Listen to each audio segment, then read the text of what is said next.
On this week's episode of the EchoCast, we will talk about big battlefield changes, some new Starfield information, balancing time with all of these great new games coming out, some of the Division 2 news, and much, much more. Let's get into it.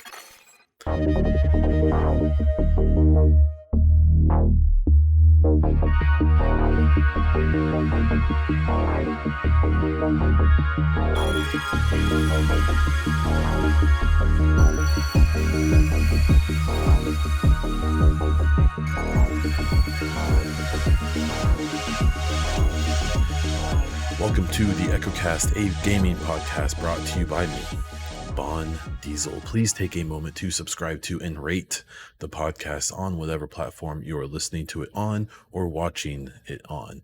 Comments, likes, upvotes, whatever. It all helps. I would very much appreciate it. Thank you to this month's Patreon supporters: PK, Uber Timmy, Hassan, Darren, Christian, Man-Made Golf, Grano, and The Dawn. If you would like to support this podcast and my other content, please check out patreon.com/bondiesel.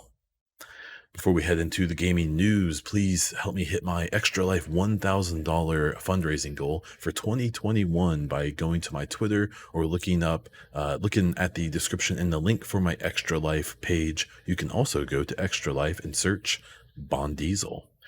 I am giving away a Logitech bundle of a headset, keyboard, and mouse. You can check out links for that in the description, comments, or on my Twitter. If you enter, come on, throw a few bucks at Extra Life. It's like a $200 bundle. Throw a few bucks in, help some kids. Everyone wins. Okay, getting into the gaming news. So I meant to do this big, sappy, awesome podcast last week, and it just didn't happen. Too busy. Adulting is great. But I did want to take some time to thank everyone, including everyone who's listening.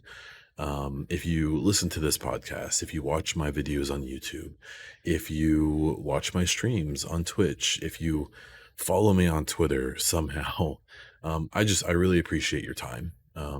I know I even limit how many people I follow because there's just so much noise and there's so much going on, and it can be all very overwhelming. And so I just want to, deep down and very sincerely thank you for engaging me at all in any way, no matter how you do it. I really enjoy doing this stuff. I'm not doing it anymore at this point to try to make this my main gig. This is really just a serious hobby for me at this point. It's something that does genuinely make me happy, and it's something I want to keep doing. But it's, I can't do it the way that people who are trying to make it can do it. I just don't have the time. So when I do put stuff out, no matter how good or bad it is, I do appreciate when people take time out of their lives to check it out. And so everyone who's listening to this, thank you so much. I don't care if you are a patron or if you sub or if you give bits or whatever. All of that stuff is obviously super, super appreciated. I, have upgraded this setup unbelievably because of that generosity. But the best thing is just hearing me out. That's all I'm asking, and especially engaging in conversation about that. So I really want to thank everyone who listens. I want to thank the Division, who's the reason I even started doing this stuff. While we've had a somewhat tumultuous relationship in the last couple of years because things have just been a little bit rough in my opinion. Still probably the most important gaming franchise I've ever interacted with, and especially the devs and the community liaisons are just really, really great. The community, some of y'all kind of suck, but I suspect it's no one who's listening. So not a giant fan of the actual community at large, but definitely a big fan of the game, big fan of Massive, not really a fan of Ubisoft at this point, to be straight up, but devs, comm devs, and a large chunk of the community are great and are the reason I keep doing this stuff. It's been a big inspiration in that way. My newfound love in Mass Effect is another thing I'm really thankful for. While I know, we'll see if I'm even making content when the next game comes out. I plan to be, but we'll have to see. Um, I'm just really thankful that there was something I was able to discover this year, even though I was 10 plus years late. That really reinvigorated my love for gaming and talking about gaming, and doing this podcast and getting into this stuff, and bringing my Discord back and things like that.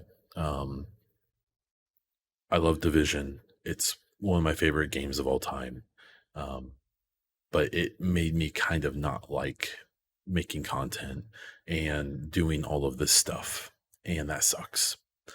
And instead, now I'm able to, I'm like, I'm loving it. It reinvigorated me. So I'll always cover Division, but I'm also really excited to cover Mass Effect and Battlefield and Halo and all of these other things, right?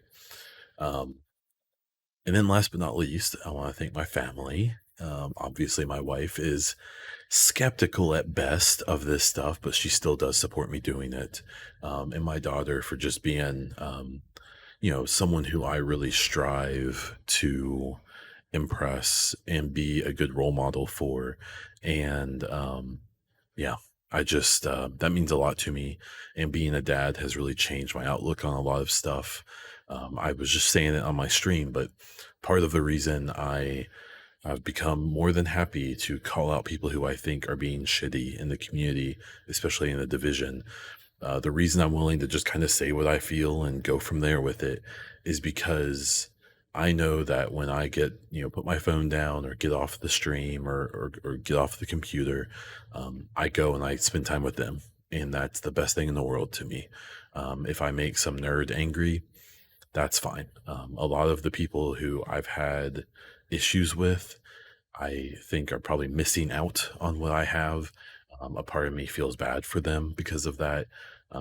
It kind of, I think, explains why some people can be so toxic and awful, and not act like adults and not want to interact in a professional or a reasonable matter, or manner. And my family is a big part of the reason that my whole outlook on doing content and stuff has changed, and that's awesome. And then finally, again, I want to thank this community.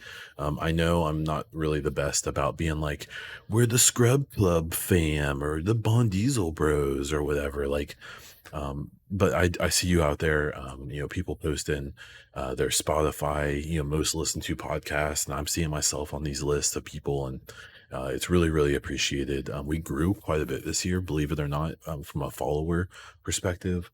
Um, I suspect that when Heartland comes out, Division 2 content, um, Halo, all of these other things that I'm passionate about, despite yawning, I think things are going to grow and get bigger, and I'm really excited for that. But whether 10 people listen to the podcast or hundreds or thousands, I really appreciate everyone who's involved, no matter how you're involved. My little call to action will be that if you are involved and if you listen to the show and stuff like that, please join the Discord. I'm actually a lot better about it now. I've been a lot more active in it. I have it set up in a way that I don't feel obligated to do it, and it feels like fun to pop in there and say hi and chat with people about a podcast or some news that's coming out or whatever. So please check out the Discord. It's in links all over the place. It's actually under, I think, the Echo Cast. So yeah. So just thank you in general. Now let's talk about some games. The first big story I have here is talking about some big changes over at EA and Dice and Battlefield.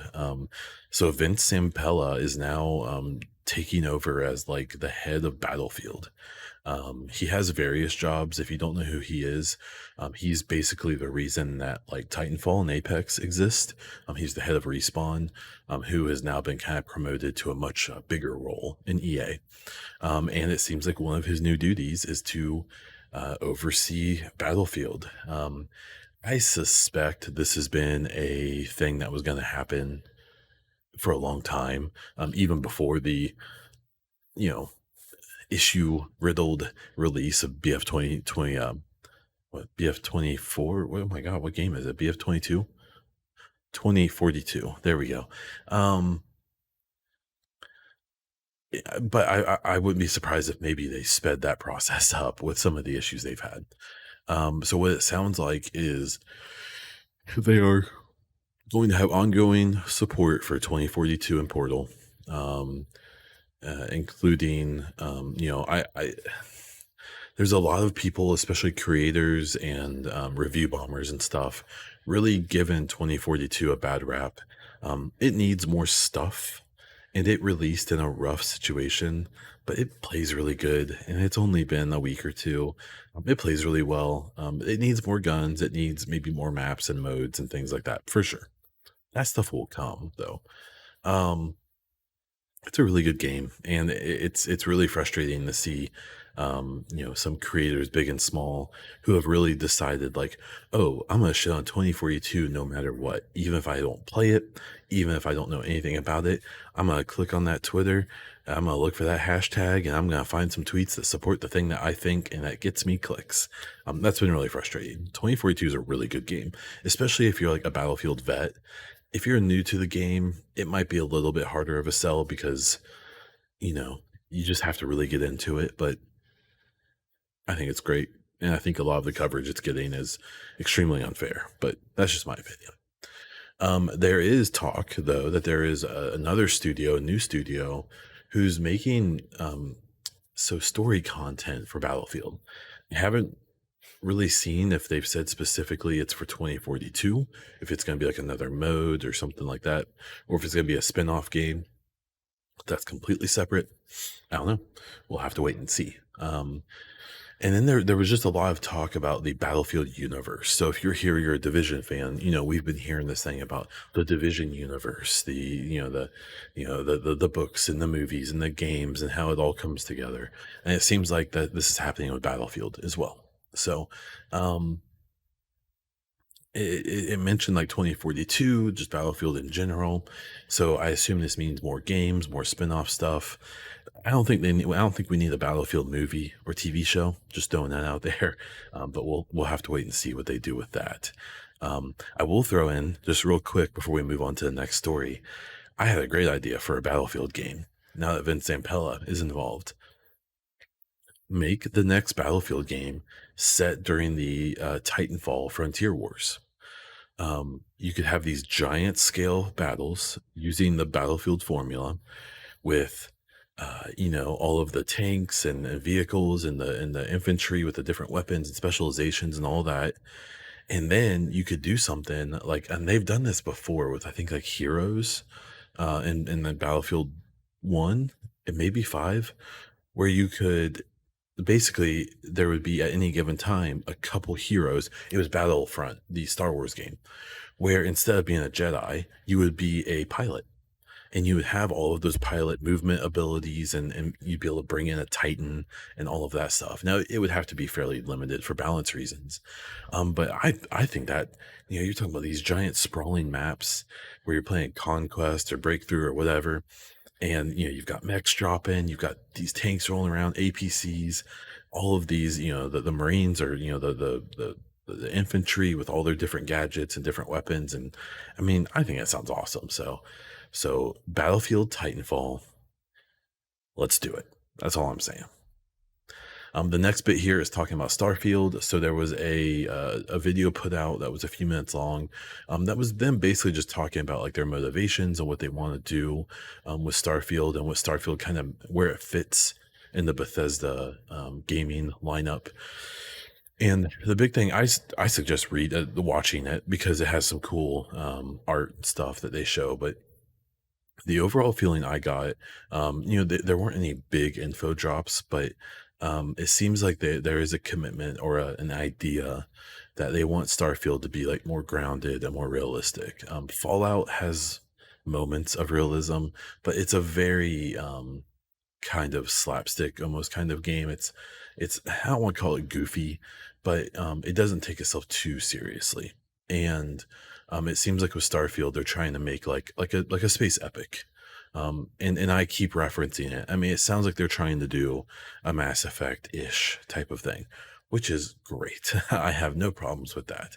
Um, I know with Bethesda, it's hard to get excited because you just You remember Fallout 76. You remember how even though I like Fallout 4, that it wasn't what people expected or really, what some people wanted. And, so it's kinda hard to not remember getting bit, by them. But, I think I'm excited. I'm all in. I'm hyped. At this point, I can't not be hyped. It's, the stuff they're showing looks cool. The stuff they're talking about looks cool. Maybe it's gonna disappoint, whatever. I'll deal with that when I have to. But for now, it's hype, and I can't wait for this game. So Starfield, definitely go check out that video. I thought it was pretty interesting. Um, and I do think that in the Game Awards coming up, I bet we see that. I bet we see something, some type of maybe like a glimpse of gameplay.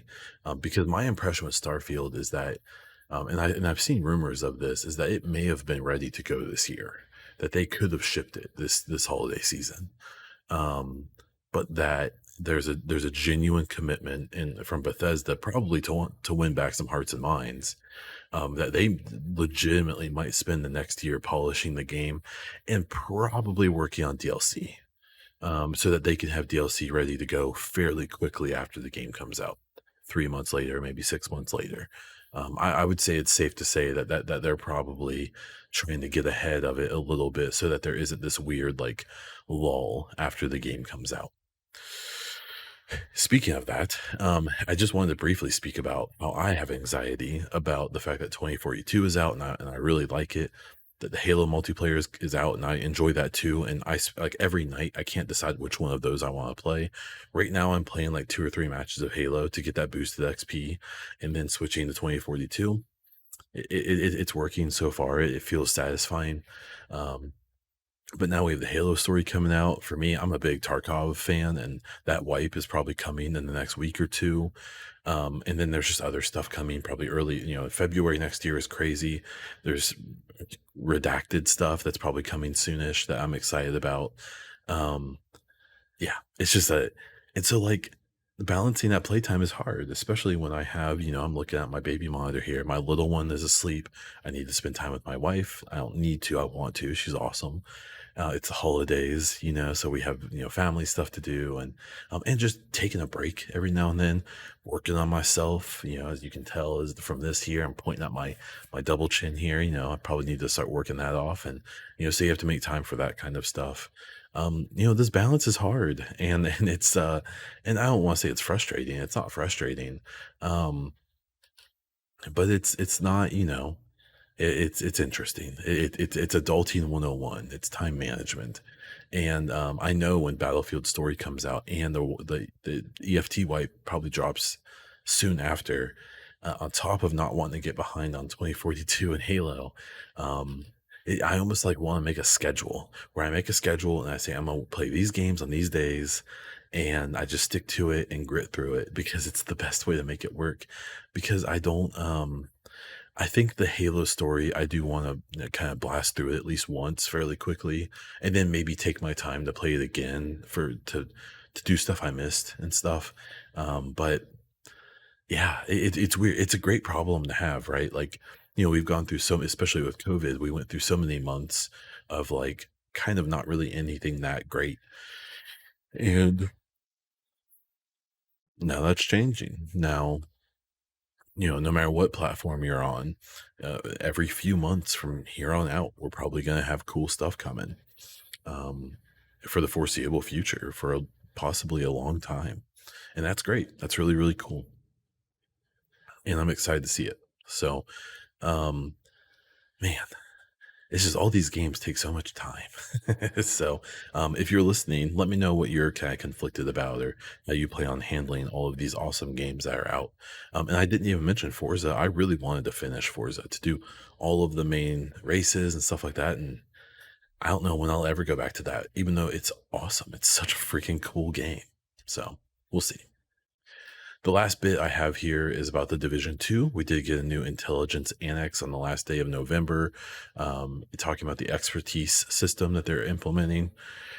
Look, I'm gonna be straight up. I cannot be the one to try to explain this to you because I'm not 100% sure what it is. It seems like extremely detailed and in depth. Long story short, it basically seems like there's a way to improve specific weapons, gear, and other stuff by using it. So you're gonna get rewarded, with more power of the things that you use and like the most, which is really cool.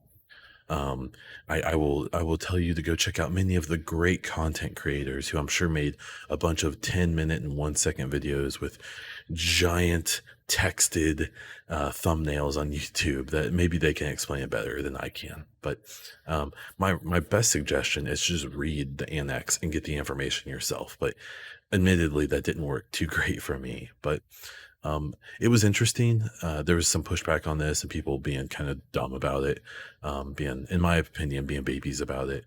And that like, well, this isn't content. This is just another progression bar and it's only 1% and blah, blah, blah. If this was the main content that was coming out and this is what we were all waiting for, yeah, it would be annoying, right? But it's not. It obviously isn't. There's a new mode coming. They're changing up how seasons work. There's more seasons coming. I assume more manhunts. This system is meant to be a layer on top of all of that stuff. It's meant to ding something more often, and it's a way to become more powerful and feel like a dominating division agent, right?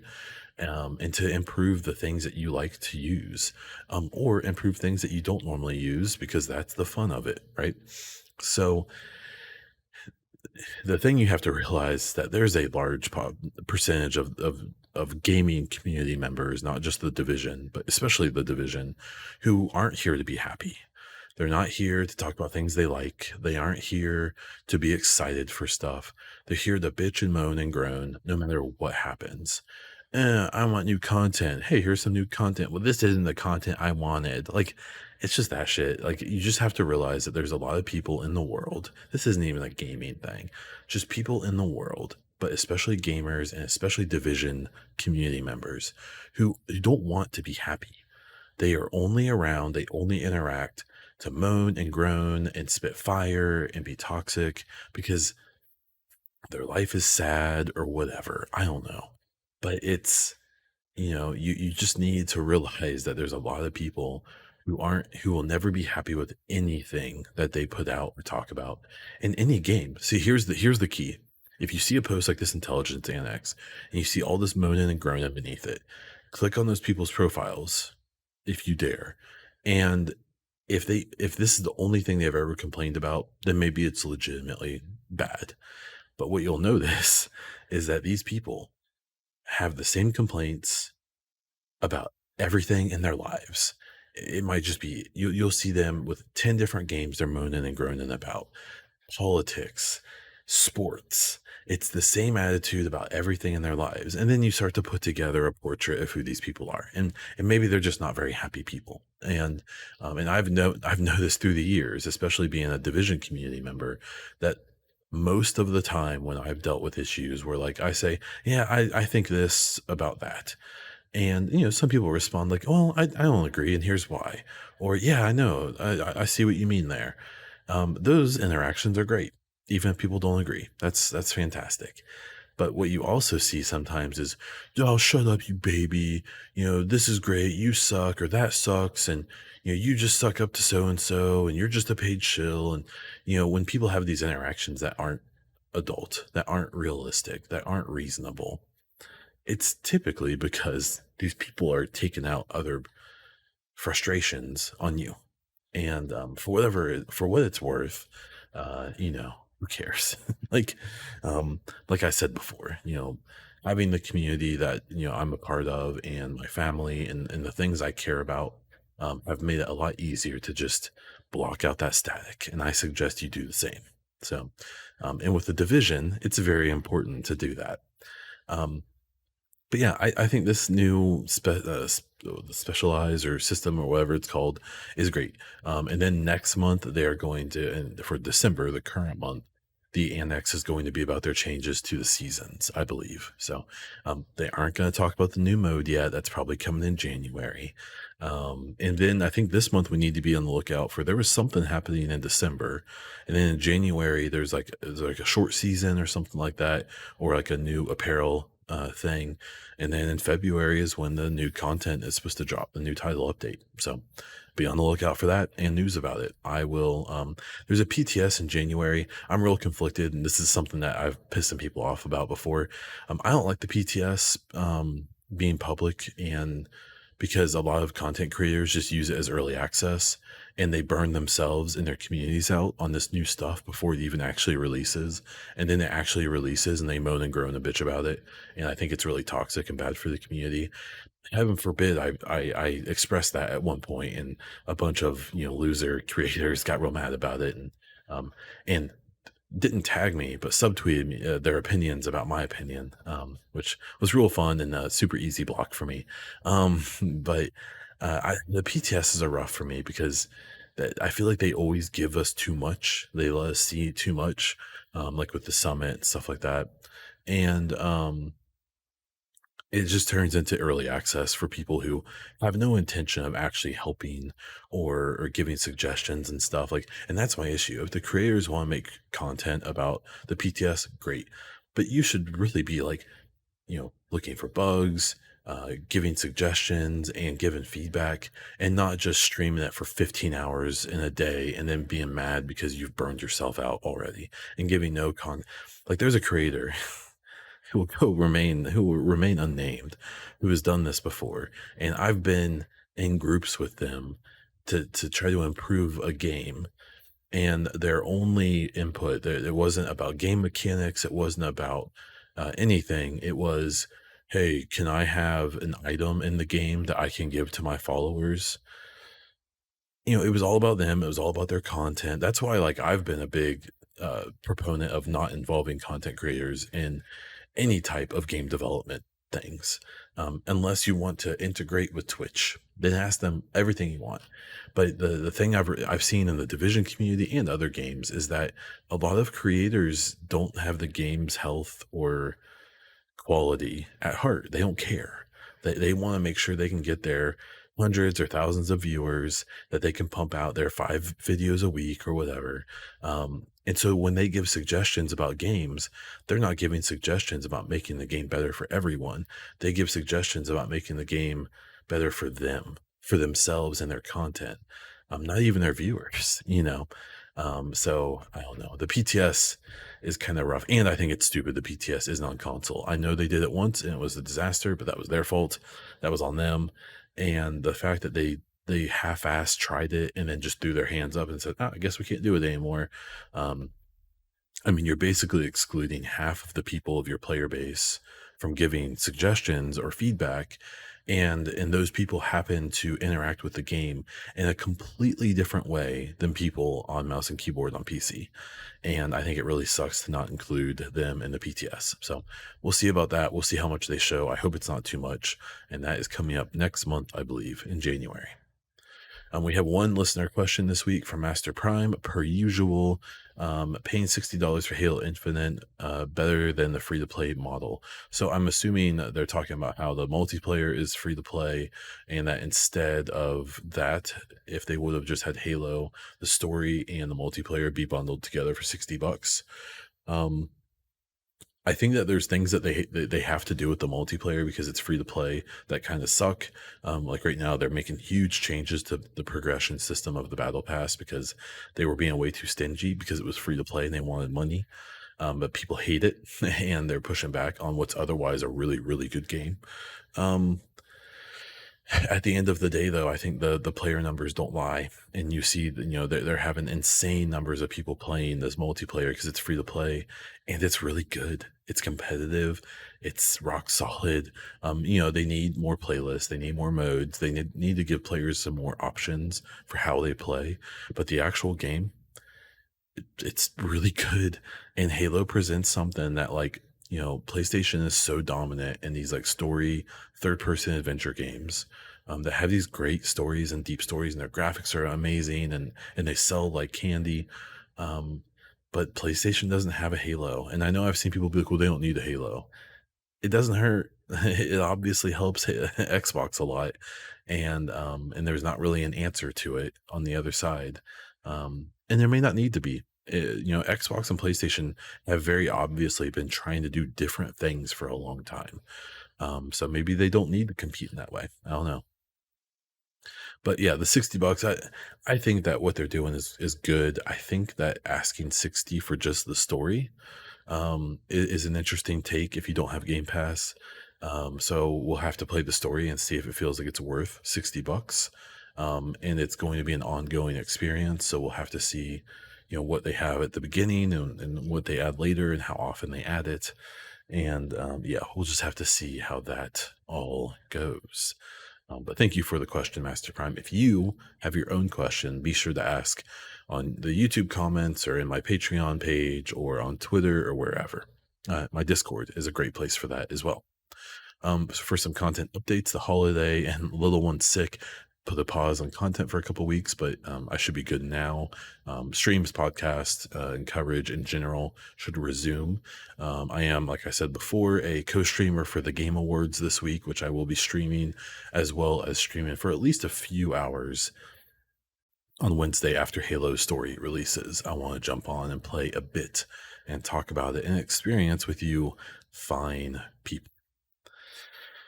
And that's what I have this week. So I do stream on Twitch at twitch.tv/BonDiesel, and I post the podcast, stream VODs, and narrative game videos and reviews on my YouTube channel if you search for Bon Diesel.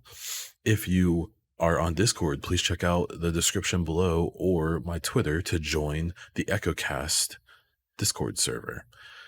You can check me out on Twitter at BonDiesel or at the EchoCast if you just want gaming tweets and not my own takes on things. If you want some cool EchoCast or BonDiesel merch, check out designbyhumans.com/shop/BonDiesel, or you can check out my Streamlabs merch store as well. That is all I have. So until next time.